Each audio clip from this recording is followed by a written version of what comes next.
think we've ever gone this long before. I was letting it catch up on Instagram. The gram, it's a whole different thing. Remember? It's a little clunky, but hey, welcome to Crossing the Streams, everyone. Woo! Where we Crossing the answer the Streams. universal question: what should I binge watch next? I just watched something, and now I got to watch something else. Well, you've come to the right place. We've got 138 hours of binge watching suggestions on our YouTube channel. You can check that out. If you are on Instagram, you can comment YouTube, and I'll send you a link to the YouTube, and you can check out all 100. That's your whole weekend right there. You can just do it. Do it up. So we're going to kick things off with our theme song. We're going to put the lyrics up so you can sing along at home. Ron, kick us off. All right. Here's the story of some lonely fellows who spend way too much time watching the TV. All of them have jobs and friends. Well, not really. Just between you and me. All right, Marcy. They made a live show out of their hobby. Every TV watcher's TV watching dream. Jeff, Ron, Sal, and Bob. And then there's Marcy. They call it Crossing Stream. Woo-hoo. And then one day they went live on all the platforms. You can hear the people laugh and shout and scream. Still can't find another word that rhymes with platform. But man, we cross the streams. Everyone together at home. We cross the streams. We cross the streams. That's the way. That's the way we do it here. We cross the streams. All right. All right. Welcome to Crossing the Streams. We are now officially kicked off. We're live once again on Instagram. Comment along on Instagram. We'll shout you out. We got Tim and TK and Airbnb Detroit, and Bob the Suit is on the gram with us. He's commenting along. We got Lee in studio. Hey, Lee, what's going on? Hi, Lee. Hi, Lee. L-I, that's right. And then, so we're here to talk about, we got some great shows that we're going to talk about today. And just in recap, that we're not talking about it today, but I do want to say, I've been watching Ted on Paramount, and it is one of the funniest shows ever. So I'm just telling everyone you should start watching it immediately. And we're going to probably review it, Marcy and I, next week after we get through all the episodes. But there are moments in the first two episodes where you literally lose your breath laughing so hard. It is, if you love Seth MacFarlane, this is 100% right up your alley. And Jeff, how 0 to 10? How inappropriate are we talking about? Oh, 11. I mean, it's 12. I mean, it's the inappropriate. If you're offended by Seth MacFarlane's humor, then you are going to put your foot through the TV. Yeah, Peacock is way better than NBC. That, like the now it's way better. Yeah, never show Ted on just NBC primetime shows. It's so funny. Yeah, I got to admit, I have been tempted to get the Paramount. How much is it? $10? No, this is Peacock. Oh, it's Peacock. I thought you said Paramount, Jeff. Sorry. It's Peacock. If I said Paramount, I'm sorry. It's Peacock. Oh, it's Peacock. Yeah, it's Peacock. Peacock. Okay, because I was going to say you were about to push me over the edge, Paramount land. I think one of our viewers can answer how much it is because I have his password. We got Aaron's in the audience. Jerry, hello. Mark Sweetman on Instagram. What's up, buddy? Comment along. If you've seen Ted, comment along. We'd love to hear what you said. But we're going to do an official review next week. But this is just, sometimes we like to say, we've been watching this. And I got to say, I'm going to do a full review when I'm done on Monarch, the Apple TV show, the Godzilla series. But spoiler, at some point it becomes Ant-Man Quantumanium.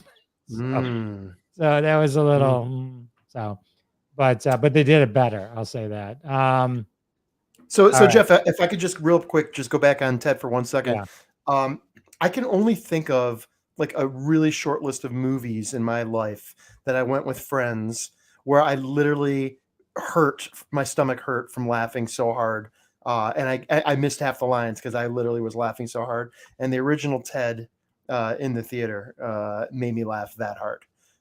Now, I will also say that Animal House was in that genre, as well as any movie by Jim Carrey, pretty much. Were you? I think I was with you, Jeff, when we saw the Ace original Ventura. Ace Ventura. Yeah, We saw Ace Ventura opening night. yeah, Jim yeah, Carrey wasn't a thing at that time. He was big on Living Color and stuff yeah. like That's that. right. We laughed. I don't remember laughing as hard ever in a Right, movie theater right. It than was when we shocking. saw Ace Ventura: Pet It was Detective. it was stunning It was how funny it was. it was the funniest to this day. It just even as you started saying it, and I Yeah, came into my head, I yeah, started thinking like all of a sudden you get like those. I started feeling it again, like how hard we yeah, laughed yeah, at that yeah, time. yeah. It was so great. Well, that's great. I'm anxious to now because of Ted. Ted's in that short list, the original Ted, and now I'm anxious to see this the series now. So Can, thank you for that. can you guys hear me okay? Because I got a Oh yeah, message from no, you someone that sound said good. that it's on. Okay. I did Yeah. switch Yeah. over and I think it's better now. Yeah. I think I switched over to my megaphone and out of microphone. So I'm good now. Awesome. So, all right. So we got we're gonna have a great show. I feel like when it's just the three of us, it's always a really good show. The rules, just to recap the rules. Right. If anyone drinks, you drink. Ooh. If there's any technical issues, you drink. If we have to be asked what platform a show is on, drink. If we Feel like put we've your had name on the screen or I call you out, drink or shout you out. If we forget someone's name or anything like that, drink. So that's the Crossing the Streams drinking game, which is now available. You can actually get the official card game at Toys R Us and, and Walgreens. There's a card set. Sorry, I was freaking out for a second. My What are you wife saying? my wife is apparently home right now, and she didn't tell me she was home because she was out. And so I started hearing things outside of my headphones, and I had a minor freak out moment as I was trying to land that joke. So I apologize. Well, that's good. Came through at the end. It was worth yeah, it. came through at the end. Sorry about that. Anyway, okay, so I had a panic attack that it was I was being robbed. Anywho, okay, back to it. So last week, episode 138, we talked about Reacher, Fast and the Furious, and Echo. And today we're going to talk about role play. Please Don't Destroy the Treasure of Foggy Mountain and Society of the Snow. I'd like to kick things off with Society of the Snow. Look at that. Ron, look at that. Unbelievable. So first off, let me just say that Society of the Snow and the story of the Uruguayan rugby team that crashed in the Andes Mountains in the 70s. And we all know the story, hopefully, but they all ate each other. They all ate each other. It's a Donner Party reborn in the Andes Mountains. Is like alive? That's exactly where I was going with that, Jeff. It is the all Spanish version of the American rendition, Alive, which is from the 90s, and and featured John Malkovich and a number of other big time, Ethan Hawke and Bruce Ramsey and a bunch of other notable American characters, American actors back then in the 90s. I loved Alive. And I was, at the time when I first saw Alive all those years ago, 20 some years ago, I was unaware of the story of the plane crash and the story, which is a real thing. And it is absolutely true. And for those of you who don't know the story, they were there to do their professional rugby team that was on its way to Chile to do an exhibition game with their counterparts in Chile. I like saying Chile, by the way. They didn't have any chili to eat. They probably would have wished to had some chile to eat. The plane tried to divert around a storm, misjudged the mountains, and crashed. Broke apart into two main pieces. A bunch of people died on the crash, but something like 29 people, I think, was the number that survived the crash and went on to tell the story what they refer to as the Society of the Snow, which is the brotherhood of the folks that managed to survive. What's interesting about the story is that because when we hear stories about the Singapore jet that just disappeared, and I've talked about this in the past on other crossing the streams, it's impossible nowadays for a jet to disappear. It's just impossible. There's too much electronic and GPS and satellite imagery for a plane to just disappear. But in What the about David 70s, Copperfield? I don't know about David Copperfield, but in the 70s, planes could disappear, and they didn't have all that fancy stuff. So if a plane didn't tell you where they are, they didn't have an ability to search the Andes Mountains. And guess what happens in the Andes Mountains? It snows. So that when the plane lands in the mountains, it gets covered with snow almost immediately, and there's really nothing to look for. Which is why after 30 days of nonstop looking, they gave up the search, assumed all of them were dead. And what that ended up meaning was that the 29 people that survived figured out somewhere around 60 days into their terrible adventure that no one was looking for them anymore. And if they were going to survive, they were going to have to eat, and they were going to have to get out of the Andes Mountains by foot by themselves. And that's the story of this, which is just incredible. If you're into the whole thing about what humans are capable of, film stuck pretty close to the. Okay, what, Jerry? Come on, this is terrible. This is disrespectful about the Food Network. Come on now. Anyway, so listen, the story is well known. Two of them were able to get down onto the green grasses of Chile and were discovered, and everyone was saved. It really is amazing. The production of this, they had to produce 3 different airplanes, keeping this thing up in the mountains, one of them, and they had to kind of create snow on a soundstage. And it really is amazing now with technology what they can produce, because I will tell you, this thing is up for 1 million awards for production and cinematography and makeup and all this stuff, and it's going to win a bunch too. My only disappointment with the movie is this, and I loved Alive, as I said a minute ago, and they didn't really change much. Now, granted, the story's the story. It's not like it's not fictionalized, so they can't change much of anything. But I felt like Alive kind of already did a really good job with it. So this is more authentic in the sense that they're all Spanish speaking legitimately. It's a Spanish with subtitled movie.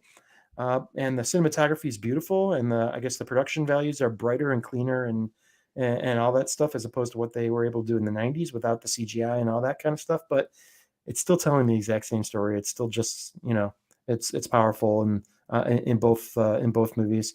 There's a scene in the movie Alive, the original movie, that ends the movie with Ave Maria being sung.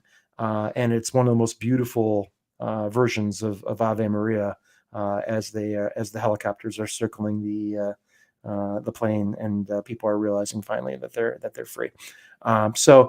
Listen, it's is it a fun movie? No, it's not a fun movie. In fact, it's pretty sad and dark and hard to watch.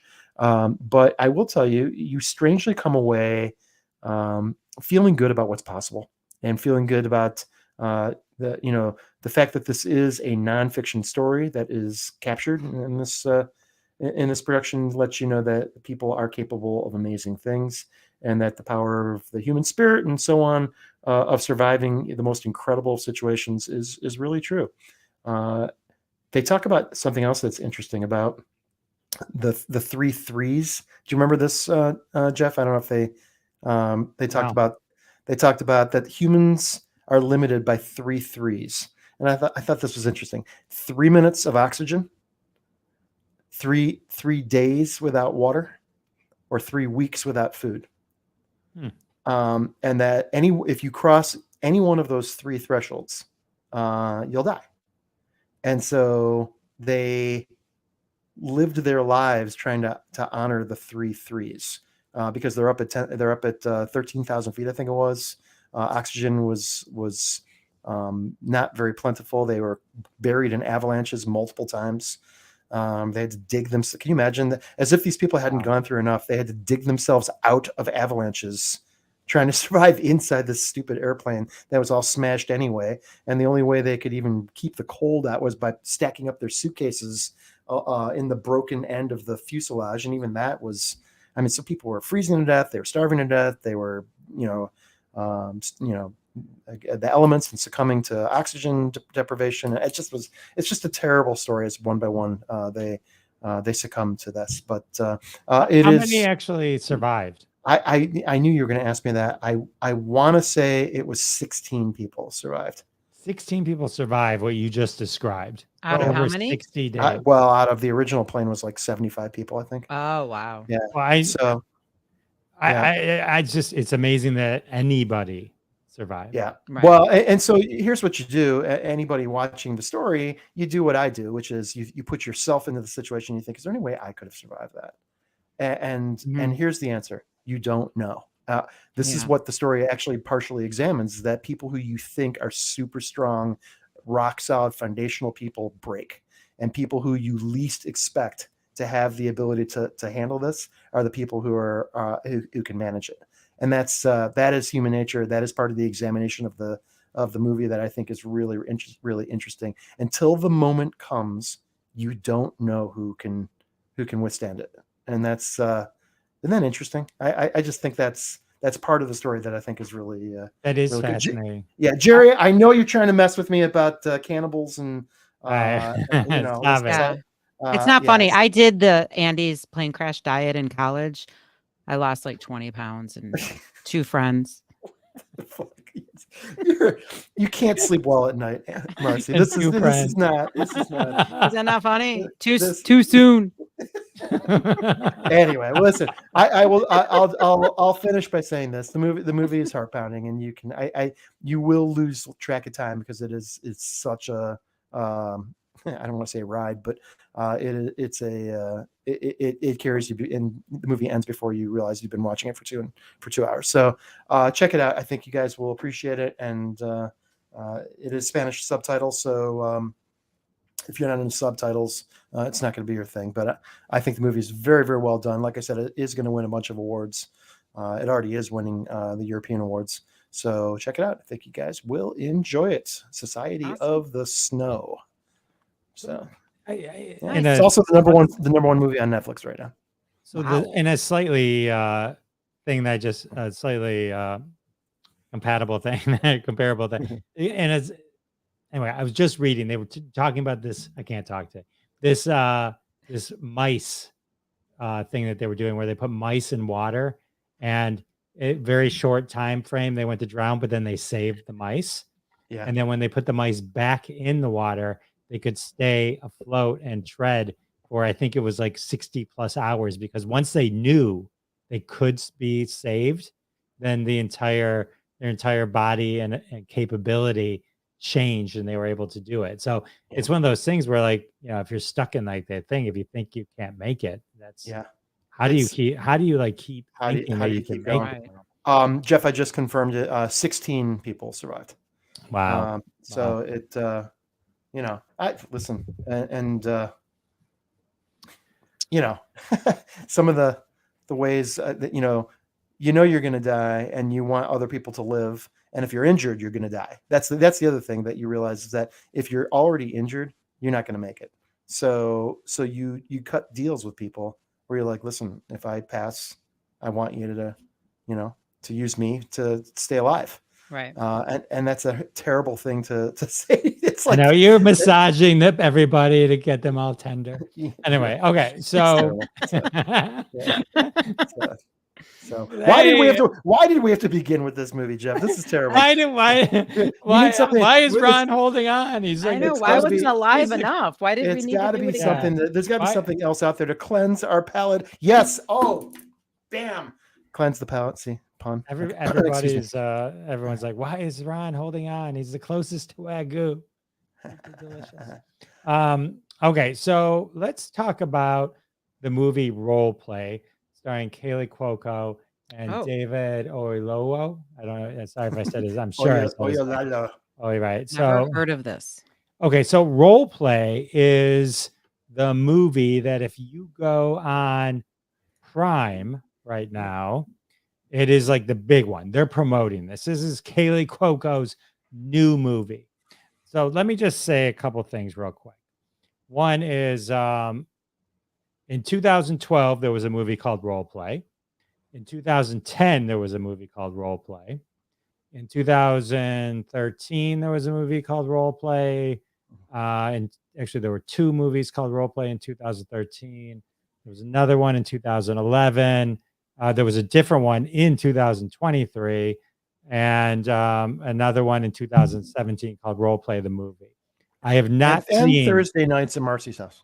I have not seen any of those movies called Role Play, but can guarantee you that they were better than the movie Role Play starring Kaylee Cuoco. Okay, Nice. Kaylee. Now, look, I'm not gonna bash on Kaylee Cuoco. I think I like Kaylee Cuoco a lot, which is why I immediately, without looking into this movie at all, watched this movie on a Friday night with friends. We made nice dinner. It was a nice evening. It was a lovely evening, only ruined by Kaylee Cuoco and Role Play. Yeah. So, she was in 8 Simple Rules. She was great in The Big Bang Theory. Big Bang Theory, yes. She was a Harley Quinn. I mean, she's a flight attendant. Yeah. I mean, like we all great. love her. We all She's love great. her. We She's great. However, as Emma Brackett in Role Play, horrible. Now, I'm not going to say, not to roll. Rotten Tomatoes agrees with me. 22% critic, 48% audience. So that's pretty bad. So what is this movie about? This movie is about, hang on, I have it written down here. Kaylee, Emma, is a wonderful husband and 2 kids in the suburbs of New Jersey, but she also has a secret life as an assassin for hire, a secret that her husband Dave discovers when the couple decide to spice up their marriage with a little role play. Oh, didn't we see that with Arnold Schwarzenegger and Jamie Lee Curtis? I believe it was also called True Lies. True Lies, yeah. But that was actually amazing. Yes, this movie is not amazing. So this is one of those amazing's cousin. This is right. This is one of those movies. It's directed by Thomas Vincent and written by Seth Owen. Thomas Vincent has also brought us Possessions, Bodyguard, not that one. Oh, an episode of The Reacher, which I like Reacher. But this is not his finest work. This movie, I was watching this movie with my friend Jeff Zonder, and his analysis of the movie was, at one point he turned to me and said, Jeff, had you said that you made this movie, I would say this is a great movie. Because you made it. Good job, Jeff. Right. But in the world of real life movies, horrible. This is one of those movies where 5 minutes in, you're like, this really can't be that bad. It's got to get better, right? It's Kaylee Cuoco. They're really pushing this movie. It doesn't. It doesn't get better. And not to like spoil anything, but it's like they bring a character in, and I just turn to someone and goes, oh, that's the main bad guy. They just haven't disclosed it yet. And then 2 minutes, 5 minutes later, it's like, it's like everything was being telegraphed. Everything was like just horrible. To believe Kaylee Cuoco was an assassin, like a James Bondy, meaning like real precision, detailed assassin. She comes off all disheveled the whole time and everything. There's nothing about her that says, I'm a detail-oriented person that can secretly kill people. Never. You never get that vibe. Ever. Ever. Okay. And the reason it's called role play is they have to manufacture a reason to get her exposed. So there's nothing about her relationship that other than, maybe, I forgot our anniversary, and it's like, and so they're like, let's role play. So they basically do that thing that they did in Modern Family, where they pretend they're other people and meet at the bar. And then she's spotted by another assassin who because she's wanted. She's got a bounty on her head because she left some other secret society. I mean, it's like, and then at some point they're like questioning the husband, because then Kaylee Cuoco's character disappears, and they're questioning the husband. Aren't you worried that your wife's been gone? And I'm turning to the people I'm watching the movie with. She's been gone for 20 minutes. I mean, in real time, movie time, not like 20 minutes of the movie. Like it's like 20 minutes later in the movie. Nobody gets. My wife can go shopping for an hour and a half. I don't get worried until 6 hours later. You know, if she's nowhere to be found. Not 20 minutes. Oh, wait, she's probably still in the cheese section. You know, it's like there was nothing about this movie. And then it ends with the classic, is the villain dead? You know she's going to pop back up. But guess what? She doesn't pop back up. It's like, what the hell? They didn't even get... please tell me they didn't save that for the sequel. Anyway, all I'm here to do is tell you that thankfully this movie is only I don't know, it's just shy of 2 hours. Thankfully, it's not one of those overindulgent 2.5 hour movies. It's like an hour and 40 minutes. All right. mean? So you I have a question. you don't feel like you wasted your life, but you also don't feel like So Jeff, I have a question for you. So let's just say you're Kaylee Cuoco, right? You're earning 10 million a year on Big Bang residuals. You have no cares in the world. You're young, you're beautiful, you've got an agent who is showing you scripts. Now, when you're making that kind of money without doing anything from past work, do you not give a rip at anything that you receive and only do the things that are funny to you and that you don't even care whether they're good or not? Or B, do you actually care but just choose really, really bad scripts? Like what is happening here? Does she care or not care? Because I'm looking right now at her IMDb list, and from my perspective, it looks like she doesn't care. It looks like she doesn't give a shit. Well, sometimes I think a script can be good, and then the director, just it doesn't come together right. Right. I don't think she was right for this role. I think, at least not the way they made her up and stuff like that. They didn't make her up to be extremely good looking, sharp, great, put together Kaylee Cuoco. She was kind of like a little disheveled. She never looked, like she just never looked like she was like this key assassin. I don't know. It was just one of those things. So it never felt like she was like the right person for the role. She could have been it, but it seemed like they were playing it wrong. I'm sure she could have acted the right, in a different way, and it would have seemed more realistic that this person could have been that. But I'm not. Someone would go, well, no, they were downplaying her because then that's what the character was. But it's like it just didn't work. It just didn't work. You know what I mean? Like, I don't know. Maybe she's just one of these people that is small screen that can't really make the jump to the big screen for whatever reason. There's lots of examples of people like that. I have faith in her. I think with the right thing, she could do it. I think it was more everything being done around her that just was not. It just wasn't the right thing for her. And more importantly, it's not the right thing for any of you. that is what's, and we appreciate that. That is what's most important. Allow the time that I spent to be time served for all of us, and just go watch season 1 of The Big Bang Theory. Go watch The Flight Attendant. There's other good Kaylee Cuoco stuff out there. I'm looking through her IMDb. The only one that looks like she did okay as a movie is A Million Ways to Die in the West, which is back to your point earlier about Seth MacFarlane. I never seen that movie. I gotta go see it. So funny. Hi, Fred's here. Rosie, Sean. Do you have guys? My mom's here. She can't figure out how to get on the chat. What? Sorry, Mom. Oh no! She gets on the chat every week. What are you talking about? Marcy's mom. I think she's gonna love role play though. Oh my gosh! I might really. She's gonna give it a shot. She's pressing play right now. Marcy, what's your mom's first name? Audrey. Audrey, come on. I don't know why. Audrey, like Little Shop of Horrors. Yes. Yeah. The Audrey too. So all right. Speaking of, let's bring it home with a positive. Please don't destroy the treasure of Foggy Mountain. I'm optimistic. Okay, so all right. I don't know where to start. Where do I start with this? I love these guys in SNL. And when I saw somewhere that they were doing a movie, I didn't know where it was going to be streaming. I didn't know very much. I just knew it was coming. I didn't realize it came out in November. But I found myself a few nights ago by myself in my house.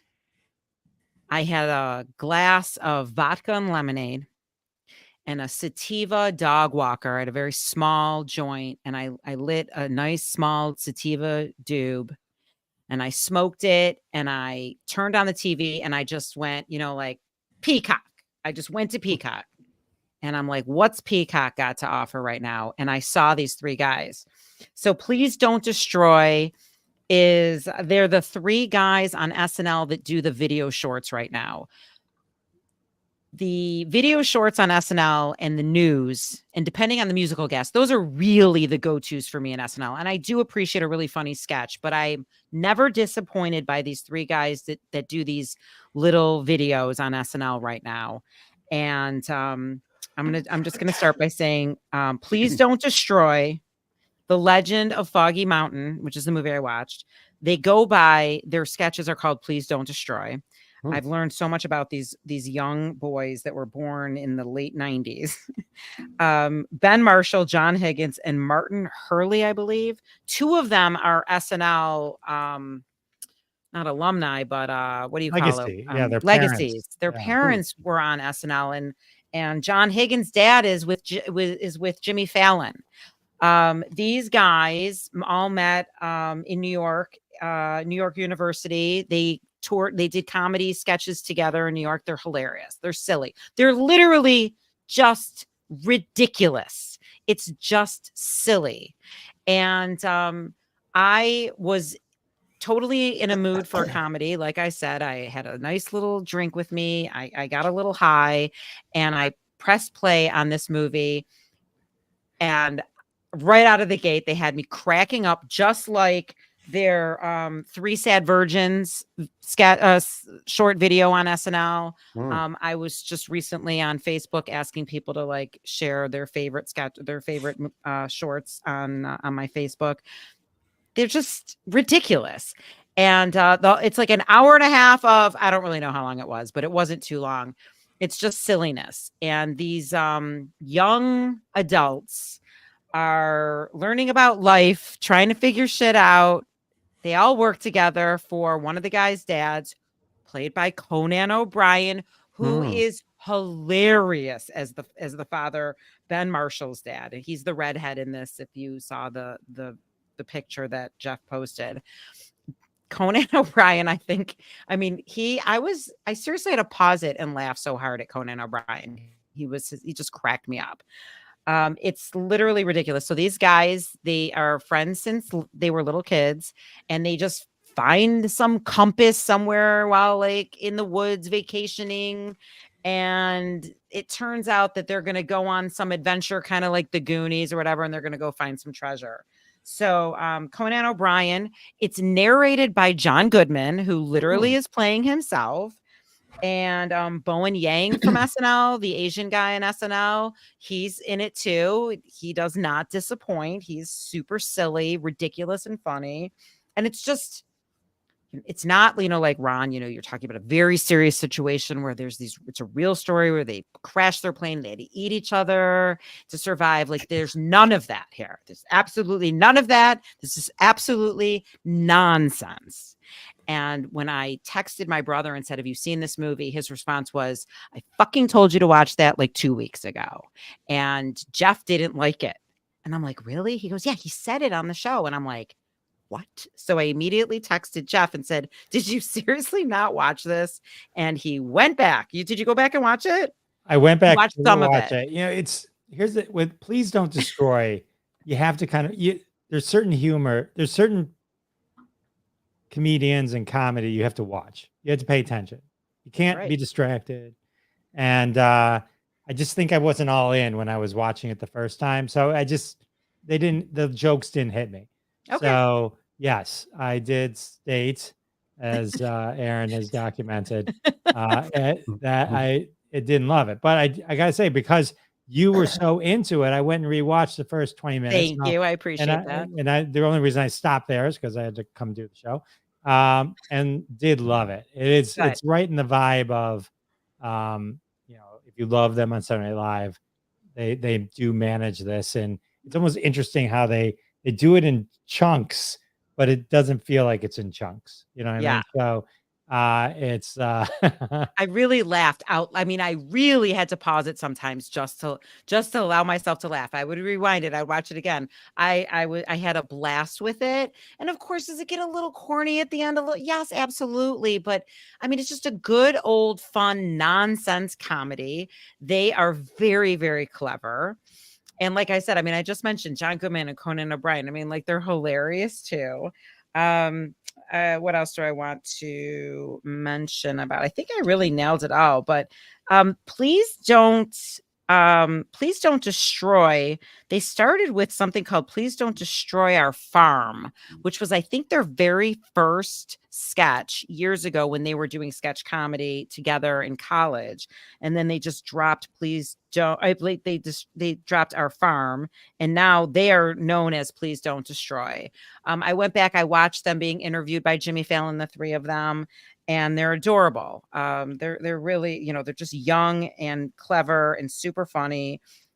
Pete Davidson doing videos with them on SNL is always funny. Taylor Swift, is in this Three Sad Virgins. It's just hilarious. I highly recommend going there. During COVID, when we were all locked down, that's really when they started making these videos. They were making videos for TikTok, Twitter, and YouTube. And then SNL hired them in the 47th season. So they started on their own by making their own videos for YouTube. I actually have not seen anything that hasn't been on SNL. I should probably go back. But once again, pairs very nicely with a sativa. I feel that, if that's what you need in order to get you through something like that, I highly recommend it. But if you don't partake in, you're still going to enjoy it. It's silly, ridiculous, good Saturday Night Live humor. I highly recommend it. It's on Peacock. It's not too long, and it's just nonsense. Good old fun nonsense, which is perfect when it's 20 below outside. Wow. It's a perfect hour and a half. Perfect. Yeah, which I think most of your great comedies are 90 minutes long. All right. That's all you need. And do you find that you have to be chemically altered to laugh? Of course not. No, you really don't. I wasn't chemically altered. Right. No, Okay. you do not. I just happened to be that I was, and maybe that's why I was laughing that hard, hysterically by myself, where I had to pause it, and I looking around, no one was with me, and I'm just like, I'm rewinding that. I mean, but I'm just kind of, having some fun with it. Yeah. But because there are very movies much. that just not a lot, just a little bit of chemical alteration makes all the difference in the world. Absolutely. I put Napoleon Dynamite in that category. Okay. But that's just me. I only speak for myself. You don't have to be, but I mean, if you do, I would have a little, maybe even like just Ted, like even Ted might need just a little bit, just a skosh, just a little. But it was just so funny. The movie is it's just nonstop slapstick, super funny. The comments that are made, I mean, there's love, there's drama, friendship, father and son relationship, revenge, sure, a little bit of revenge. There's a hawk. There's a hawk. It's got everything. It's got everything. It's sword fights. And it's their first movie, and I cannot wait for their next movie. Because I really feel like they nailed it. Good for them on this first movie. And I have to say it was much better than Role Play. All right, so watch Role Play, watch Society of the Snow. I'm sorry, watch Foggy Mountain, Society of the Snow, and don't watch Role Play. But if you're gonna, in the order of how to do that, I would watch I would watch Role Play first to get it out of the way. Ugh. Then Society of the Snow, because you're not going to want to end with Society of the Snow, and then get your way to Marcy's movie. All right. Well, great show, folks. I think we're good. We're clocking in a little early, Short and Yeah. sweet tonight. short Small and show. sweet, Yeah. but all good. Ron, say I think next week I think we're taking off, and then we'll be back the week after. Yeah. But we'll we'll be live in a couple weeks again with you. That's it. Say Yeah, goodnight. I'm heading to India first week of February, so I'm excited about that. So you may catch me from India live and crossing the streams. That would Which, be by fun. the way, I just will bring up. You can through VPN, you can get Indian Netflix, which is different, believe it or not, than Every American. Oh country my is God. I different. would love Every to country. see a live the Indian version of a live. Just kidding. Right. So when you can actually I don't know if everything you- tastes better. It's if got you, curry. if you use ExpressVPN or any other major VPNs, you can go on Netflix and reboot it through Indian virtual private network and see. It's amazing actually what is there. Like Wow. it's a whole different Netflix. It's incredible. So anyway, so Okay. hopefully I'll get a chance to review that. So I'll see you guys then. Awesome. Be safe. And then Safe travels.